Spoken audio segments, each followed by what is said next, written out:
ওম অখণ্ড সংহিতা বা অখণ্ড মণ্ডলেশ্বর শ্রী শ্রীমৎ স্বামী স্বরূপানন্দ পরমহংসদেবের উপদেশ বাণী ১বিংশ খণ্ড হইতে পাঠ। দধিচি একটি নাম, যে নামটি ভারতীয় চিন্তার জগতে একটি অপ্রতিদ্বন্দ্বী নাম। সহস্র যোজন অন্তরে স্থাপিত একটি মাইলস্টোন। নিজের স্বার্থের জন্য নয়, জগতের স্বার্থের জন্য জীবন দান এর বিশেষত্ব।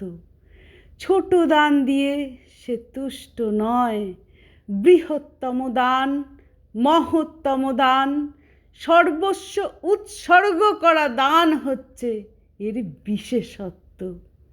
দান করব, প্রতিদানে কিছু চাই না, ধন না, মান না, যশ না, প্রতিপত্তি না।